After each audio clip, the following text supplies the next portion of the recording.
ഇത് ഒരു പ്രത്യേകത ഉള്ളൊരു വീടാണ്. വീടിൻ്റെ പ്രത്യേകത എന്ന് പറഞ്ഞാൽ മെയിൻലി ഈ വീട് ഡിസൈൻ ചെയ്തതും എൻ്റെ ബ്രദറിന് വേണ്ടിയാണ്.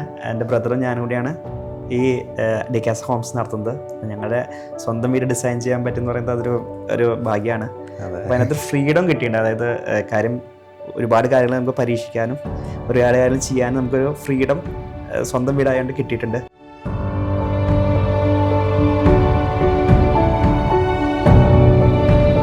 പിന്നെ ഇതിനകത്ത് കുറച്ച് കാര്യങ്ങളാണ് സ്പെഷ്യലായിട്ട് ഇതുണ്ട്. ഇതിനകത്ത് എന്താണെന്ന് വെച്ചാൽ ഫസ്റ്റ് തന്നെ ചേട്ടൻ ഓസ്ട്രേലിയയിലായതിൻ്റെ പേരിൽ അവിടുത്തെ കുറേ കാര്യങ്ങൾ കൂടെ വേണമെന്ന് ആഗ്രഹം ഉണ്ടായിരുന്നു തുടക്കത്തിൽ തന്നെ. ഒരു ഈസി മെയിൻ്റെനൻസ് ഹൗസ്, പിന്നെ കേരള നമ്മുടെ ക്ലൈമറ്റിനോട് വളരെ മാച്ച് ചെയ്ത് വേണം നമ്മുടെ മഴ. അപ്പോൾ നമ്മുടെ കേരള ക്ലൈമറ്റിൻ്റെ എല്ലാ കാര്യങ്ങളും എലിവേഷൻ സൈഡിലെ കേരള ക്ലൈമറ്റിൻ്റെയും അന്നൊരു മോഡേൺ വീടിൻ്റെ എല്ലാ നല്ല വശങ്ങളും എടുത്ത് രണ്ടും കൂടി സത്യം പറഞ്ഞാൽ മെർജ് ചെയ്ത് പണിതൊരു വീടാണ്.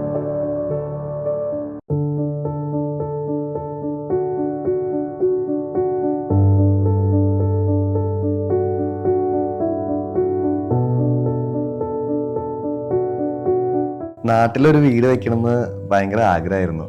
അങ്ങനെ ഞങ്ങളൊരു സ്ഥലം മേടിച്ച്, ഒരു 18 സെൻറ്റ് സ്ഥലം എയർപോർട്ടിൻ്റെ അടുത്തായിട്ട് മേടിച്ച് ഞങ്ങൾ വീട് വെക്കേണ്ടായി.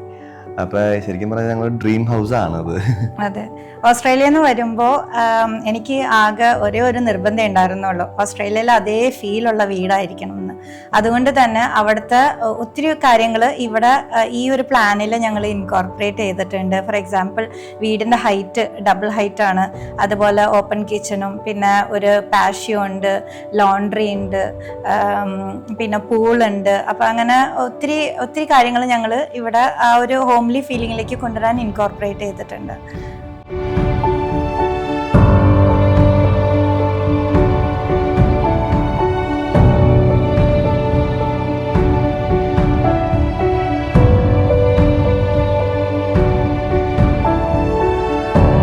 പിന്നെ അതുപോലെ നമുക്ക് ഐലൻഡ് കിച്ചൺ ഒക്കെ സെയിം തന്നെ അല്ലേ, അവിടുത്തെ ഒരു സ്റ്റൈലിൽ തന്നെ ചെയ്യാം. അത് ഏറ്റവും യൂസ്ഫുൾ ആക്ച്വലി ഈ വീട്ടിൽ എനിക്കാണ്. ബിക്കോസ് അവിടെ നിന്ന് മീൽ പ്രെപ്സ് കാര്യങ്ങളെല്ലാം അവിടെ നിന്നാണ് ചെയ്യാറ്. അപ്പം അവിടെ എനിക്ക് ഫുൾ ഹൗസ് ആക്ച്വലി വ്യൂ കിട്ടും. പിള്ളേർ കളിക്കണതായാലും TV കാണാം. അപ്പം ഈ പറഞ്ഞോണം വളരെ കൺവീനിയൻ്റ് ആണ്.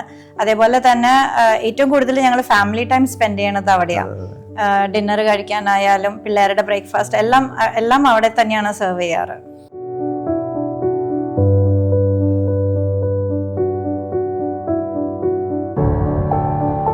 ഈ വീട്ടിൽ എനിക്ക് എൻ്റെ മനസ്സിൽ ആദ്യം പറഞ്ഞ കാര്യം എന്ന് പറഞ്ഞാൽ ഈ വീടിൻ്റെ സ്റ്റെയർ കേസാണ്. സ്റ്റെയർ കേസ് അത് നല്ല മനോഹരമായിട്ട് പരീക്ഷണാടിസ്ഥാനത്തിൽ നമ്മൾ ചെയ്ത സംഭവമാണ്. ഉറപ്പായിട്ടും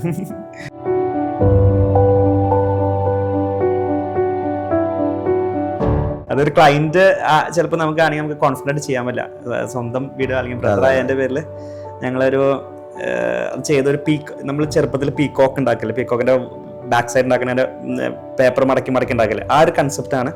ഇരുമ്പിൻ്റെ ഷീറ്റ് വെറുതെ ഫോൾഡ് ചെയ്ത് ഉണ്ടാക്കിയതാണ്. വേറെ ഒരു സപ്പോർട്ടും കൊടുക്കാണ്ട് ചെയ്ത സംഭവമാണ്. അതെ, ആദ്യം ഞങ്ങൾ ആദ്യത്തെ പ്രാവശ്യം ചെയ്ത് കഴിഞ്ഞപ്പോൾ ഇത് ചെറിയ ഫെയിലായി. അതെ, അപ്പൊ ഞാൻ പറഞ്ഞു, എടാ ഇത് പണി പെട്ടെന്ന് തീർക്കാം. അപ്പൊ പറഞ്ഞു, ഒന്നും ക്ഷമിക്കത്, അടുത്ത ഇതിൽ നമുക്ക് സ്റ്റൈലിൽ ശരിയാക്കാന്ന് പറഞ്ഞു.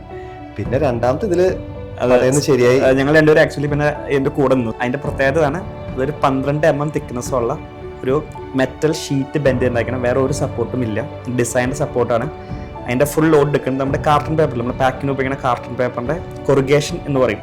അങ്ങനെ അല്ലെങ്കിൽ നമ്മുടെ റൂഫിംഗ് ഷീറ്റിൻ്റെ കൊറിഗേഷനില്ലേ, ആ കൊറിഗേഷൻ്റെ ഒരു സ്ട്രെങ്ത്താണ്. അത് എല്ലാ ഷീറ്റും ബെൻഡ് ചെയ്യുമ്പോൾ അതിൻ്റെ സ്ട്രെങ്ത് കൊണ്ടാണ് ആ സ്റ്റെയർ കേസ് വെക്കണേ. പിന്നെ അത് ഈക്വൽ സ്റ്റെപ്സ് ഡിസ്ട്രിബ്യൂട്ട് ചെയ്തേക്കാം.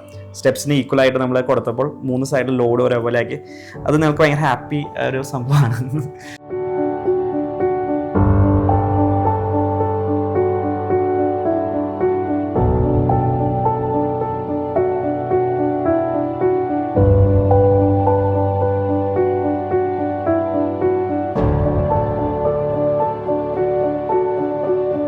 വിൻഡോസ് എല്ലാം വലിയ വിൻഡോസ് ആണെങ്കിൽ പോലും അതിന്റെ റോഡ്സ് അത് മറ്റേ അറേഞ്ച് ചെയ്തേക്കുന്നത് പൊടി അധികം പിടിക്കാത്ത രീതിയിലാണ്. അതുകൊണ്ട് തന്നെ വെർട്ടിക്കൽ റോഡ്സ് ആണ്. അപ്പൊ അതുകൊണ്ട് തന്നെ പൊടി അധികം പിടിക്കത്തില്ല, ക്ലീൻ ചെയ്യാൻ വളരെ എളുപ്പമാണ് അത്. പിന്നെ പറയുകയാണെങ്കിൽ വലിയ വിൻഡോസ് ആയതുകൊണ്ട് തന്നെ നല്ല ലൈറ്റാണ് റൂമിൻ്റെ ഉള്ളിലേക്ക്. പകലൊന്നും നമുക്ക് ലൈറ്റ് ഇടേണ്ടിയേ വരാറില്ല. നല്ല സർക്കുലേഷനും കിട്ടും.